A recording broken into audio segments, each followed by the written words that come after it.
Good Erev Shabbos to everyone, and a Guten Chodesh. We have Mishnichnas Adar Marbim B'Simcha happening here.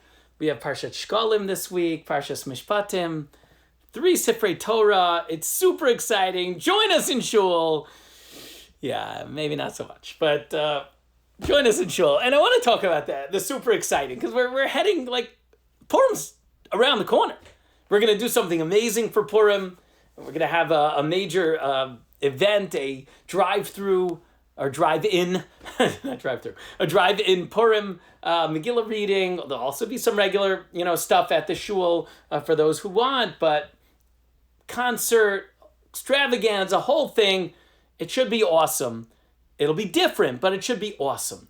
And the question is, how do we gear up for Mishnichnas Adar Marbim B'Simcha this year? How do we gear up for the joy that is inherent in the month of Adar, in Purim, of going from Purim, from Geula to Geula, of Pesach, when we know what we're in for? Last year, we didn't know what we were in for. And last year was a whole different situation. And then we're on this, riding this high, and then and here we are, kind of teetering. People are getting vaccinated, Baruch Hashem. Most of us know someone, perhaps a loved one, who's been vaccinated, maybe 1 shot, maybe 2 shots, maybe you've been vaccinated, maybe you're almost there. Whatever it is, let's keep doing it. Let's keep going, because we know the figures are bearing themselves out. You get vaccinated, it's working. In Israel, I know they're slowing down a little bit, but the figures and facts and figures that are coming out, even the New York Times had a positive story, almost wholly positive story about the Israel vaccination programs. Really amazing. But really, the figures coming out are I think, hopefully cause for excitement, cause for optimism, because it's holding up, right? Not just a study of 44,000, you have 523,000, I think it was this morning, and really only a few dozen ended up getting the virus after that, and it was very, mild cases and so on. Baruch Hashem. So how do we hold on to this inspiration? How do we deal with it? How do we get excited when it's hard to get excited?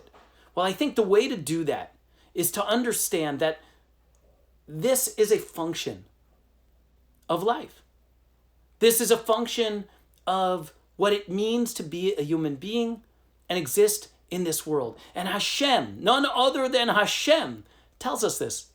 He tells us this with the juxtaposition of these 2 parshiot, of last week's parsha, Parshas Yisro, where we receive the Torah at the very end, where there's thunder and lightning and Hahar Hashem, and there's this pillars of smoke. It's this incredible spectacle of sound and light and a kol shofar, right? You hear the shofar blast, you hear God's voice ringing out, and we know that it's reverberated throughout the generations.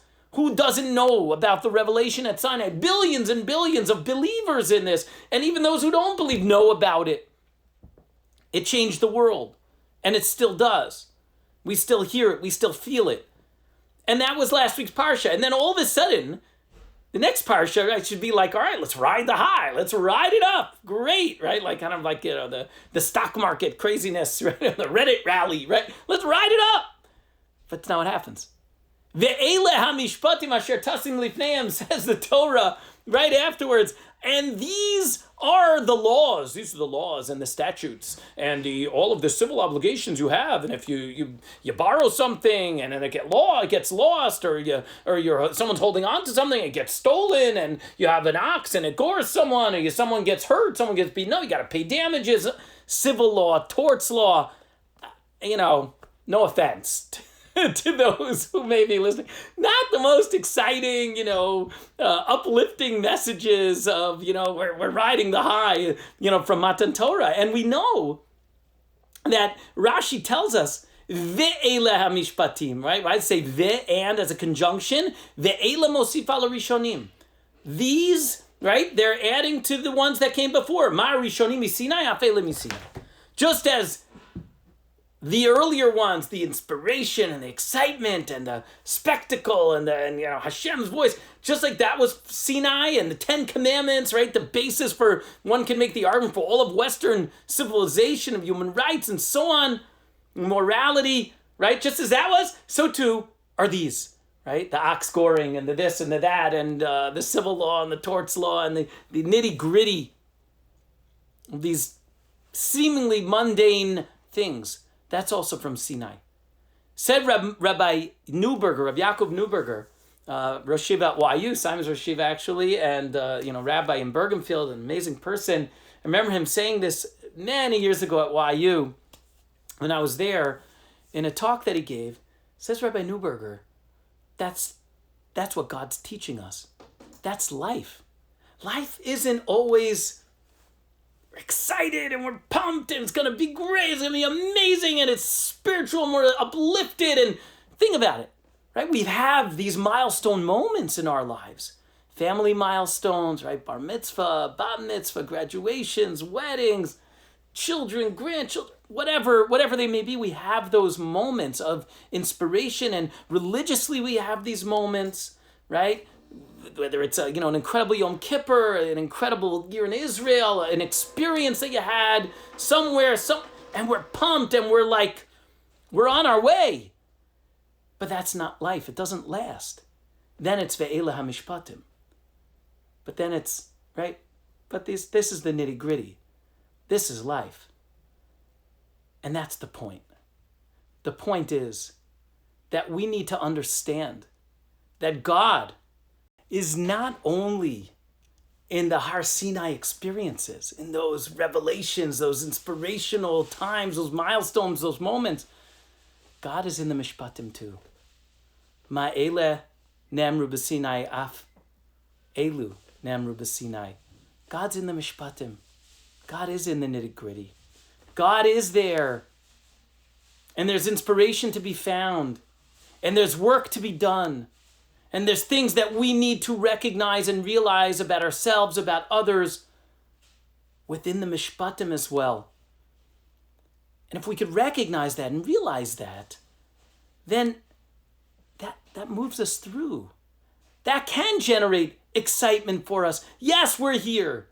Yes, I can't tell you what's going to be in a month from now or 2 months from now. We know it's getting incrementally better, 100%. We know that. But you know what? It's part of the process. So let's work through this.